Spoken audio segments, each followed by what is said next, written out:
The Lord.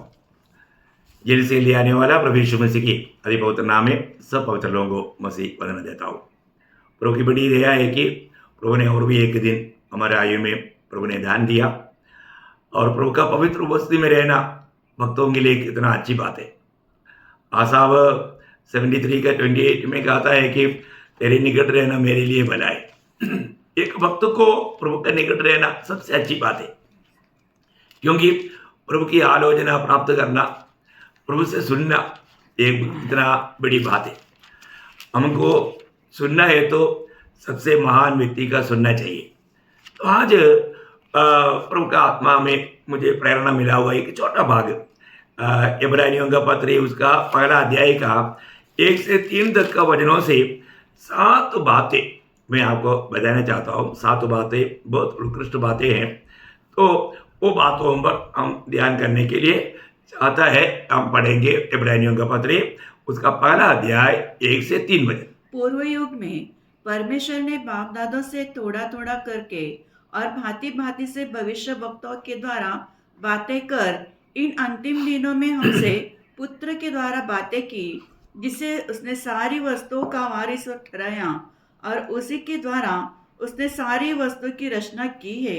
यह उसकी महिमा का प्रकाश, उसके तत्व की छाप है और सब वस्तुओं को अपने सामर्थ्य के वचन से संभालता है।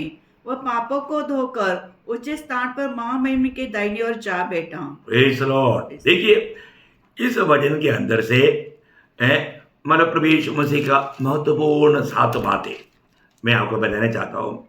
उसमें सबसे पहला बात उसका पहला वचन का दूसरा वचन मतलब उस अंत समय में पुत्र के द्वारा हमसे बातें की है।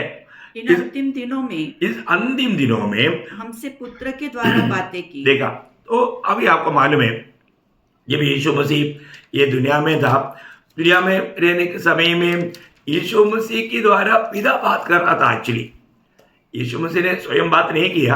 अगर आप यूहन्ना का सुसमाचार पढ़ेगा उसका 12 अध्याय उसका 49 वचन पढ़ेगा तो वहां पर हम देखते हैं 12 अध्याय का 49, क्योंकि मैंने अपनी ओर से बातें नहीं की, परंतु पिता जिसने मुझे भेजा है उसी ने मुझे आज्ञा दी है कि क्या क्या कहूँ और क्या क्या बोलूं। देखा, मतलब पिता ने पुत्र के द्वारा बात किया है ना। उसका 14 अध्याय का 10 वचन, क्योंकि तू विश्वास नहीं करता कि मैं पिता में हूँ और पिता मुझ में है।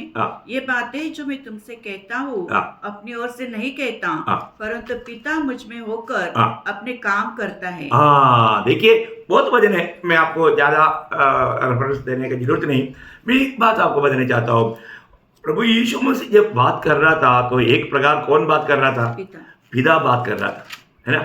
इसलिए प्रभु ने बहुत हिम्मत से, मैंने आपको कल भी याद दिलाया था यूहन्ना का सुसमाचार में उसका 17 अध्याय का 8 वचन में यीशु मसीह ने क्या बोला? क्योंकि जो वचन तूने मुझे दिए मैंने उन्हें पहुंचा दिए। देखा, बोलने का अर्थ पिता बात कर रहा था, साथ ही साथ पुत्र बोलता है जो वचन तूने मुझे दिया मैंने उसको दिया। देखिए, बहुत गंभीर बात है ना। उसका मतलब अंत समय में पुत्र के द्वारा हमसे बातें किया।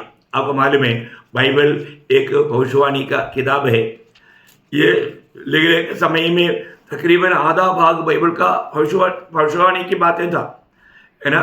व्यक्तियों के बारे में, राजाओं के बारे में, देश के बारे में, है ना, भविष्य के बारे में, सारे बात का बारे में भविष्यवाणियाँ हैं।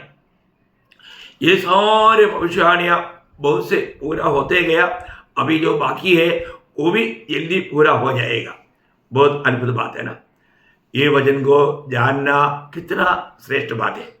तो यहाँ पहली बात हमारा प्रभु का महत्व, मतलब पिता पुत्र के द्वारा बात की या पुत्र ने हमें पिता का संदेश पहुंचाया अंत समय में। अभी मतलब हम अंत समय कब स्टार्ट हो गया? जब यीशु मसीह दुनिया से बातें किया तब। ऐसा है तो हम अंत समय का आखिरी क्षणों में पहुंच गया है ना। बहुत बड़ी बात है। अच्छा, दूसरी बात मतलब वो सारे बातों का अवकाशी है, सब बातों का, जिसे उसने सारी वस्तुओं का वारिस ठहराया है ना।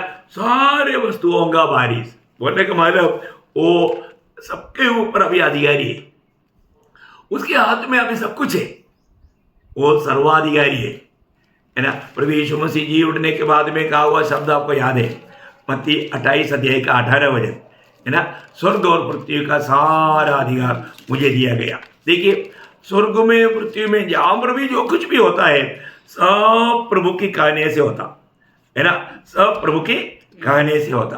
प्रभु जाने बिना, प्रभु अनुमति देते बिना कहीं भी कुछ भी नहीं होता।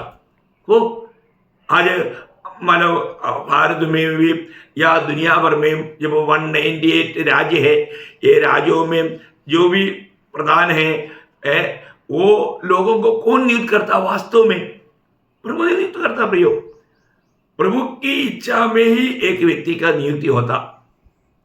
उसका एक एग्जाम्पल बोलेगा तो बाइबल के मैं आपको बताता हूँ। नेबुकदनेस्सर राजा का बारे में एक व्यक्ति का ही हम परखना काफी है, बहुत बात देख सकता है, समय की कमी का है ना। दानियल का किताब उसका 2 अध्याय का 20 से 22 वचन। परमेश्वर का नाम युगानुयुग धन्य है, क्योंकि बुद्धि और पराक्रम उसी के है। देखो बुद्धि और पराक्रम प्रभु का है, समय और ऋतुओं को वही बदलता है। देखा, समय और ऋतुओं को भी प्रभु बदलता है। राजाओं का अस्त और उदय भी वही करता है। देखा, मतलब एक राजा को नियुक्त करना या उसको हटाना वो भी प्रभु का काम है। बुद्धिमानों की बुद्धि और समझ वालों को समझ भी वही देता है। देखिए सब कुछ प्रभु की ओर से मिलता है, प्रभु देता है। वो गूढ़ और गुप्त बातों को प्रकट करता है।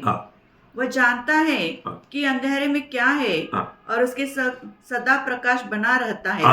उसका अभी 4 अध्याय, दानियल 4 अध्याय उसका 17 वचन। यह आज्ञा पहरुओं के निर्णय से और यह बात पवित्र लोगों के वचन से निकली कि जो जीवित है वे जान ले कि परम प्रधान परमेश्वर, जीवित लोग ये जान ले परम प्रधान परमेश्वर मनुष्य के राज्य में प्रभुता करता है और उसको जिसे चाहे उसे दे देता है और वह छोटे से छोटे मनुष्य को भी उस पर नियुक्त कर देता है। कितना बड़ी बात है प्रियो। देखो अभी आपको चरित्र मालूम है, जो सब गुलामी रूम में जेल में पड़ा है, उसको एक गुलामी लड़के को एकदम मिस्र का प्रधानमंत्री बनाना किसका काम है, किसका हाथ है? ये प्रभु का हाथ है ना। मतलब पेड़ बकरियों को चराने वाला दाऊद को इस्राएल का राजा बनाना किसका काम है? प्रभु का काम है ना प्रियो, है ना। प्रभु से क्या असंभव है। अभी यहाँ पर नेबुकदनेस्सर का जीवन में क्या हुआ उसका 4 अध्याय का 25 वचन। मैं शॉर्ट में बोल रहा हूँ क्योंकि विस्तार से बोलने के लिए अपने को टाइम नहीं। कि तू मनुष्य के बीच में से निकाला जाएगा और मैदान के पशु के संग रहेगा। तू बैलों के समान घास चरेगा और आकाश की ओर से भीगा करेगा और 7 युग तुझ पर बीतेंगे, तब तक कि तू न जान ले कि मनुष्य के राज्य में परम प्रधान ही प्रभुता करता है और जिसे चाहे वह उसे दे देता है। देखो प्रियो, हम लोग एक बात को जानना है कि और वही वैसे ही हुआ उसका 32 वचन। और तू मनुष्य के बीच में से निकाला जाएगा और मैदान के पशु के संग रहेगा और बैलों के समान घास चरेगा और 7 काल पर तुझ पर बीतेंगे, जब तक कि तू न जान ले कि परम प्रधान मनुष्य में राज्य में प्रभुता करता है और जिसे चाहे उसे वो दे देता है। देखा, नेबुकदनेस्सर का जीवन में थोड़ा घमंड आया। वो बोला देखो ये मैंने मेरे सामर्थ्य में बनाया हुआ मगदिया बाबेल है। देखो अब ये घमंड के कारण प्रभु बोलता है अच्छा तो इतना घमंडी हो गया, ऐसे करो तेरे घमंड उधरेगा और तुझको इस पदवी में मैंने लाया तो मुझे भूल गया, इसलिए तू क्या करेगा 7 साल समय नियुक्त है, 6 साल नहीं, 8 साल भी नहीं, 7 साल। 7 साल नेबुकदनेस्सर घास खाया, जंगल में रहा। चरित्र बहुत आपको मालूम है, वो बाइबल में जो लिखा ये चरित्र की बात है। चरित्र में हमारे घटना हुआ है, कितना अद्भुत बात है ना प्रियो। एक व्यक्ति अगर कोई अधिकारी बन गया तो वो कभी भी घमंडी नहीं होना चाहिए, और हो गया तो प्रभु का हाथ उस पर पड़ेगा। बहुत बड़ी बात है ना। हेरोदा ने घमंड किया तो आपको मालूम है क्या हुआ। हमारा प्रेरितों का 12 अध्याय का 23 वचन में लिखा है है ना, प्रभु का लोगों को सताने लगा वो, और लोग उनको बहुत तारीफ करने लगा, वो थोड़ा फूल गया।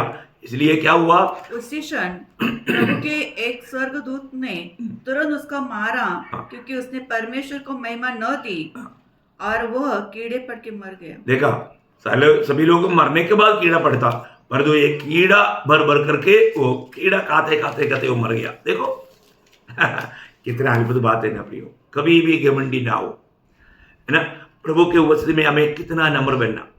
इसलिए मतलब यीशु मसीह सब पर प्रभुता करता है, वो सर्वाधिकारी है। तो पवित्र जन उद्धार पाए हुए लोग क्या करना चाहिए, पहला पत्रोस उसका 3 अध्याय उसका 14 वचन में पत्रोस क्या बोलता मालूम है? पहला पत्रोस 3 अध्याय का 14 वचन का आखिरी भाग, यीशु को प्रभु जानकर अपने मन में पवित्र समझो। 14 है ना, 15। अच्छा, हिंदी में 15 है। देखिए बहुत बड़ी बात है, मतलब यीशु मसीह को अपने जीवन का प्रभु मान करके जीवन बिताना, है ना।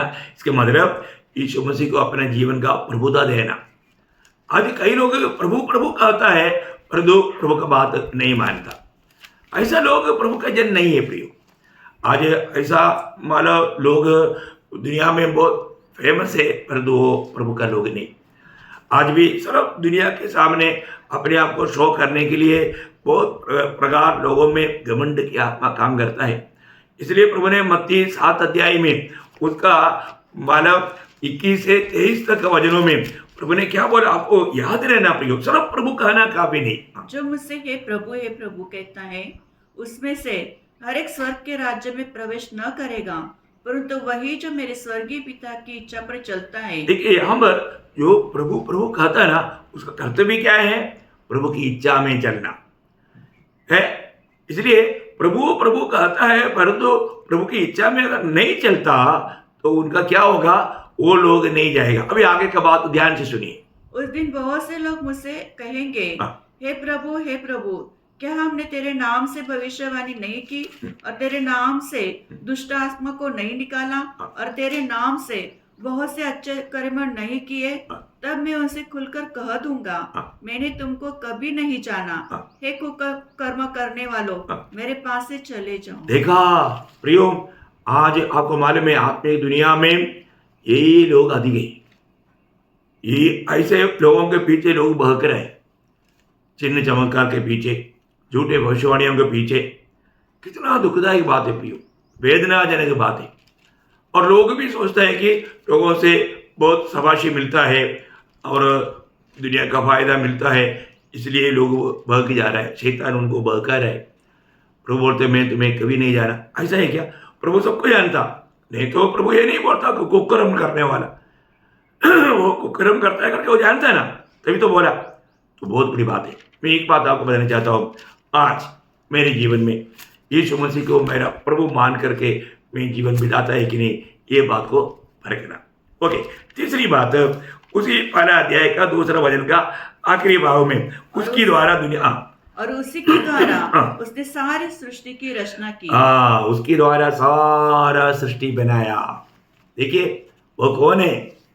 वो इतना महान है, सारा सृष्टि को बनाने वाला वो सृष्टिकर्ता परमेश्वर है ना। यूहन्ना का सुसमाचार 1 अध्याय का 3 वचन आपको याद है ना? सब कुछ उसी के द्वारा उत्पन्न हुआ, और जो कुछ उत्पन्न हुआ है उसमें से कोई भी वस्तु उसके बिना उत्पन्न नहीं हुई। सच में ये सब है। मतलब पड़ोसियों का पत्री 1 अध्याय का 16-17 वचन में भी हम ये बात को देख सकते हैं बहुत गहराई में। ठीक है, सब कुछ प्रभु यीशु के द्वारा ये सृष्टि किया गया, क्योंकि उसी में सारी वस्तु की सृष्टि हुई, स्वर्ग की हो अथवा पृथ्वी की, देखी या अनदेखी, क्या सिंहासन, क्या प्रभुताएं, क्या प्रधानताएं, क्या अधिकार, सारी वस्तुएं उसी के द्वारा और उसी के लिए सृजी गई है। देखा, उसी के द्वारा और उसी के लिए सृजी गई। देखिए प्रियो, बहुत बड़ी बात है। मतलब वो सृजनहार परमेश्वर है, वो कितना महान है प्रियो। हमारे यीशु मसीह कितना महान है, ये जानकारी रह करके उसकी सेवा करना कितना श्रेष्ठ बात है ना। तो और 4वां बात, 3 बात देखा। पहली बात, प्रभु का संदेश हमें मिला। दूसरी बात मानो वो सबका मानो अधिकारी है, सर्वाधिकारी है।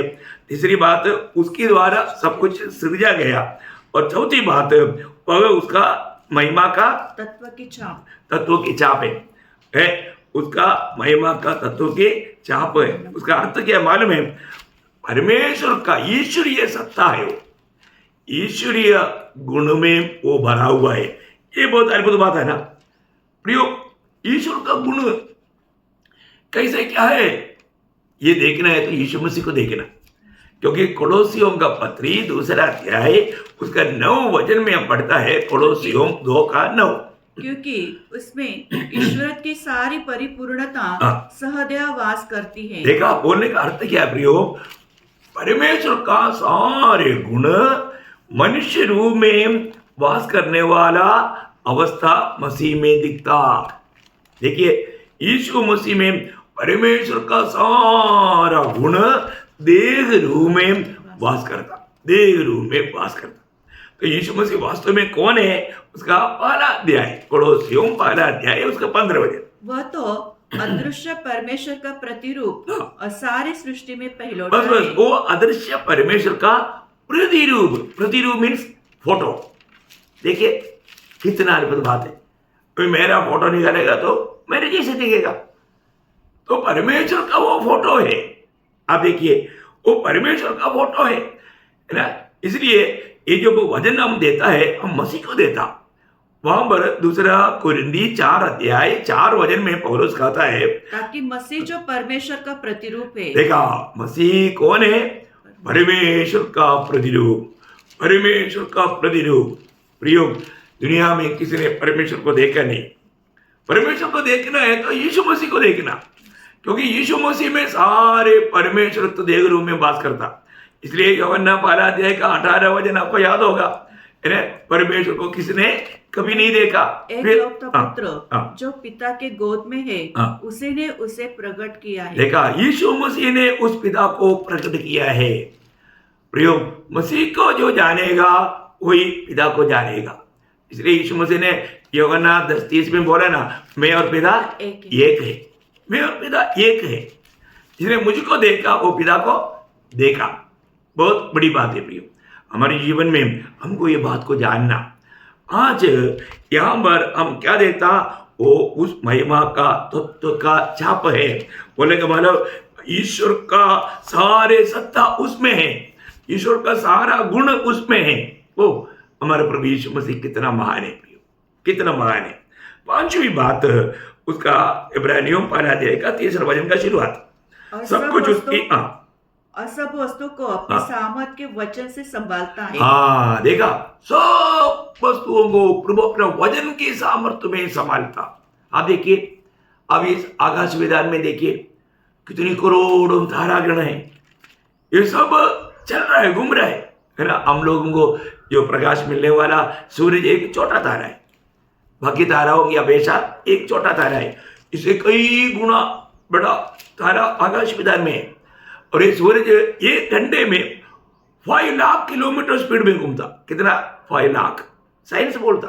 आप देखिए कौन घुमाता? आप देखो इतना बड़ा सूरज को पृथ्वी के जैसा 13 लाख पृथ्वी को अंदर कर देता। इतना बड़ा सूरज है और वो कितना तेज घूमता, 1 घंटा में 5 लाख किलोमीटर। आप सोचो है, थोड़ा समझना कठिन है ना। उसको कौन संभालता? प्रभु। ये करोड़ों करोड़ों तारा आकाश विधान में घूम रहा है, तो आपस में टक्कर नहीं मार रहा है। क्यों? हम लोग रोड में इतना अच्छा रोड है, एक एक गाड़ी के एक ड्राइवर रहते हुए भी टक टक टक टक कितना एक्सीडेंट में मरता।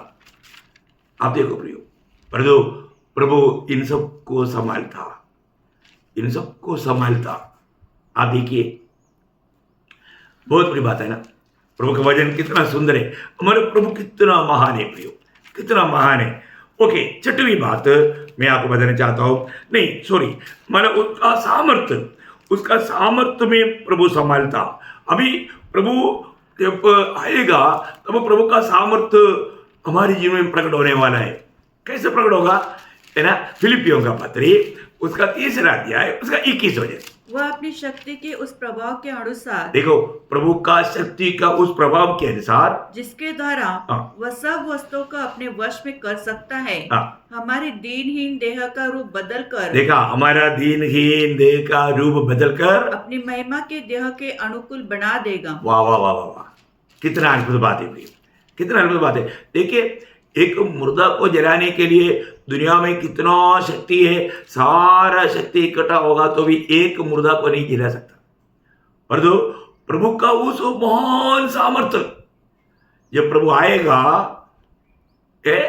हम लोगों को, अभी हम जिंदा है और प्रभु में बहुत लोग मर गया, ये लोगों को सबको रूपांतर होकर के उड़ा ले जाने के लिए कितना टाइम लगता मालूम? बहुत जानना जरूरी बात है। हमारा प्रभु का सामर्थ्य देखिए, वो कितना शक्तिशाली है और उसको कार्य करने के लिए कितना टाइम लगता है ना। पहला कुरिन्दी 15 अध्याय उसका 51-52। देखो, मैं तुमसे भेद की बातें कहता हूँ, हाँ। हम सब नहीं सोएंगे, हाँ। परंतु सब बदल जाएंगे, हाँ। और ये क्षण भर में, हाँ। पलक मारते ही, हाँ। अंतिम तुरी फूकते ही होगा, हाँ। क्योंकि तुरी फूकी जाएगी, हाँ। और मुर्दे अविनाशी दशा में उड़ जाएंगे, हाँ। और हम बदल जाएंगे। देखा, मुर्दे अविनाशी दिशा में उड़ेगा और हम बदल जाएगा। कितना टाइम में? आंख बंद करके खोलने का टाइम, मतलब बंद करके खोलने का मतलब सिर्फ बंद करने के बाद खोलने का टाइम, खोलने के लिए 1 सेकंड का मिली सेकंड चाहता है, बस इतना ही, इतना टाइम में। ओह, ये है प्रियो प्रभु का सामर्थ्य का महत्व, है ना। उसका वो जो सामर्थ्य जो है, वो इतना महान सामर्थ्य है, उसका कोई बयान नहीं कर सकता। बहुत अद्भुत बात है, आपको ये बात को जानना है ना। इतना महान सामर्थ्य, ओ हमारे प्रभु कितना महान, कितना महान, है ना। छठवीं बात, 5 बात बोला आपको, है ना। छठवीं बात वही इब्रानियों 1 अध्याय का 3 वचन का आगे, पाप की, वो पापों को धोकर उचित स्थान पर, हाँ, पापों को धोकर, मतलब उन्होंने पाप का परिहार किया, पाप का अंत किया। अब बहुत बड़ी बात है प्रियो, है ना। लोग इस पाप की गुलामी में तड़प रहा था, परंतु प्रभु ने हम पापियों का उद्धार का कार्य पूरा किया, पूरा करके आज पिता के दाहिने ओर बैठा है। आप देखिए, आज पापी के लिए एक बलि का जरूरत नहीं है, आज एक मेमने को लेकर के वध करने की जरूरत नहीं। यीशु मसीह में विश्वास किया हुआ हर एक पापी को मुफ्त में उद्धार है ना। वचन में जब इब्रानियों 9 अध्याय का 26 वचन में, इब्रानियों 9 अध्याय 26, नहीं तो जगत की उत्पत्ति से लेकर हाँ। उसको बार बार दुख उठाना पड़ता, हाँ। पर अब युग के अंत में हाँ। वो एक ही बात प्रकट हुआ है, हाँ। ताकि अपने ही बलिदान के द्वारा अपने ही बलिदान के द्वारा पाप को दूर कर दे। प्रियो, हमारा पाप से हमें छुटकारा देने के लिए वो स्वयं अपने आप को बलिदान किया। उसकी उस बलिदान में कुछ भी कमी नहीं रहा, और वो हमेशा के लिए किया। उसका 10 अध्याय, इब्रानियों 10 अध्याय उसका 10 वचन। उसी इच्छा से हाँ। हम यीशु मसीह की देह के एक ही बार बलिदान चढ़ाए जाने के द्वारा हाँ। पवित्र किए गए। देखा, देखिए प्रियो, विश्वासियों को ये जानकर के कितना ऊड़ी मार कर प्रभु का महिमा करना चाहिए। प्रभु यीशु पर विश्वास किया वो व्यक्ति कितना धन्य व्यक्ति है, ये अनुग्रह मिला हुआ लोग कितना भाग्यवान है। उसका 12 वचन, 12 वचन पढ़ा ना अभी, 12 वचन। परंतु यह व्यक्ति तो पापों के बदले एक ही बलिदान सर्वदा के लिए चढ़ाकर, देखा, एक ही बलिदान सर्वदा के लिए चढ़ाकर परमेश्वर के दाहिने जा बैठा। देखा, पिता के दाहिने और जा बैठा।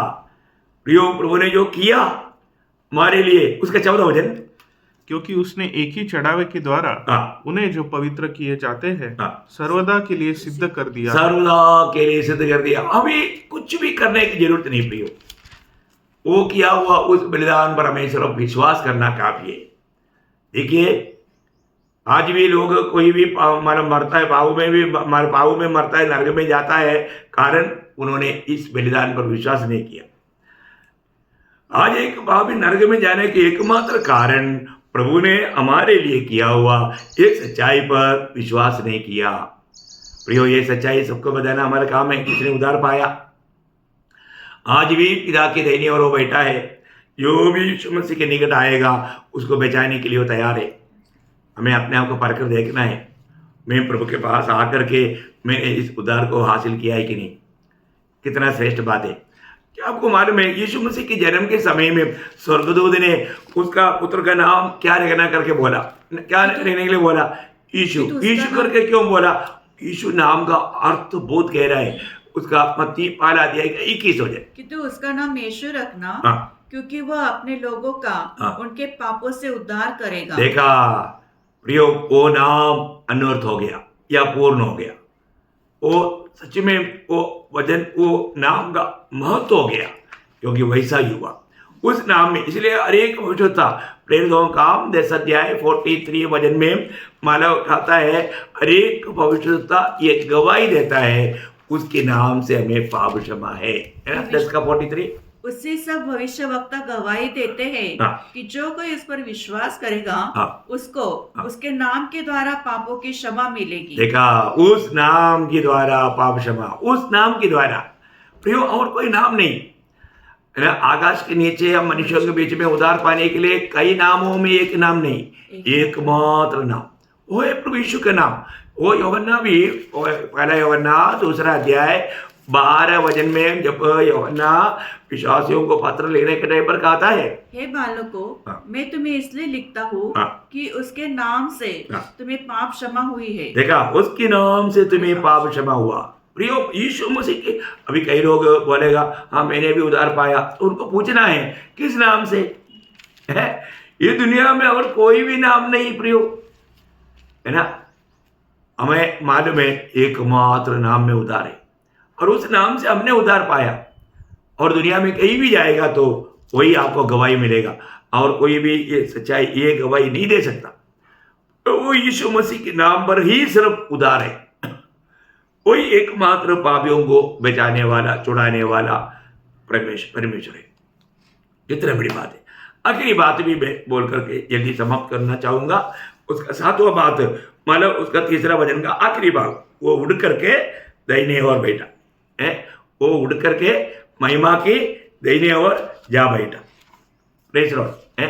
वो जी उड़ा और उड़ करके, मैं मलयालम बाइबल के अनुसार बोल रहा है, लेकिन आपका हिंदी में कैसा है उसका 3रा वचन? वो पापों को धोकर हाँ। ऊंचे स्थानों पर महामहिम के दाहिने जा बैठा। बस बस बस उतना काफी है। अभी उन्होंने ये काम करके अभी क्या किया है? पिता की दाहिने ओर जाकर बैठा। बहुत वजन है, मैं आपको इतना बताने की जरूरत नहीं, लेकिन एक बात मैं आपको बताना चाहता हूँ प्रियो, आज इस मृत्यु के ऊपर विजय पाया हुआ एकमात्र व्यक्ति वो प्रभु यीशु मसीह है। ये जी उठने के बाद में यीशु मसीह, आपको मालूम है जब यूहन्ना को पतमोस टापू में जब प्रकट हुआ, तब यीशु मसीह उसको क्या बोलते मालूम है? यीशु मसीह को देखा तो यूहन्ना मुर्दा जैसा गिर पड़ा। तब प्रभु उसको बोलता है, उसको प्रकाशित वाक्य 5 अध्याय का 18 वचन, मैं मर गया था, अब देख मैं युगानुयुग जीविता हूँ, और मृत्यु और अधोलोक की कुंजियां मेरे ही पास है। देखिए बहुत बड़ी बात है ना प्रियो। अभी उसके वो आज हमेशा के लिए जीवित है। मृत्यु का अधिकारी यीशु मसीह है। बोलने का अर्थ, यीशु मसीह की अनुमति बिना एक व्यक्ति का मृत्यु होता ही नहीं। दुनिया भर में कितना भी मृत्यु होता है प्रियो, सब प्रभु की अनुमति से ही होता। प्रभु का अनुमति बिना कोई एक व्यक्ति भी नहीं मर सकता। आप देखिए, हमें कितना बड़ा सांत्वना का बात है।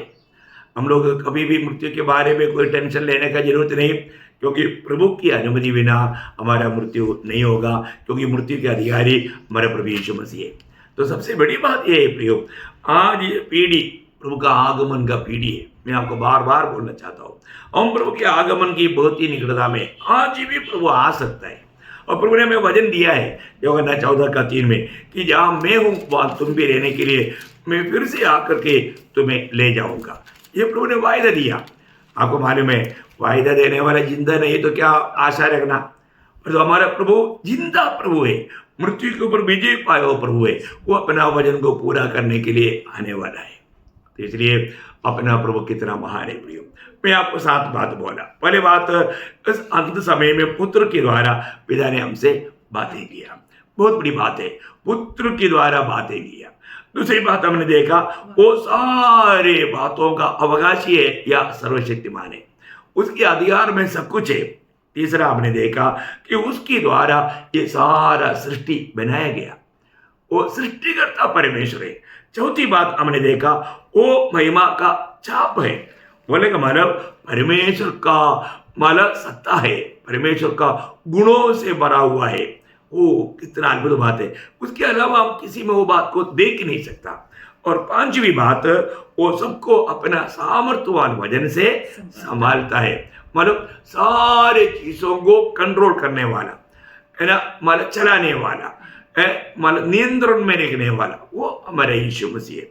और छठवीं बात हमने देखा कि उसने पापों को हर लेकर गया, या पापों का मतलब प्रायश्चित का सारा कार्य पूरा किया। आज हमें उस पर विश्वास करने से हमें पाप क्षमा प्राप्त है। और छठवीं बात हमने देखा, वो आज महिमा की दाहिने ओर बैठा है, वो वापस आने वाला है। प्रियो, कितना बड़ी बात है, यीशु मसीह जीवित है, आज भी हमारे लिए वो विनती कर रहा है, वो बात अलग है, बहुत बातें हैं, लेकिन एक बात जानना, वो हमारे लिए भवन तैयार कर रहा है, ये सब आज भी प्रभु कर रहा है, और वो हमें लेने के लिए जल्दी आएगा। कितना आशावाद बात है। मैं आग्रह करता हूँ आप इस प्रभु को प्रभुता देकर प्रभु की आगमन की बाट जोते हुए प्रभु के लिए तैयार रहना। प्रियो, कोई भी क्षण में प्रभु का आगमन संभव है, आज शायद प्रभु आ सकता है, तो आज आएंगे इस आशा में, उसकी बाट जोते रहने के लिए प्रभु वचनों के द्वारा आप सबको सहायता करे। प्रभु को महिमा मिले। आमीन।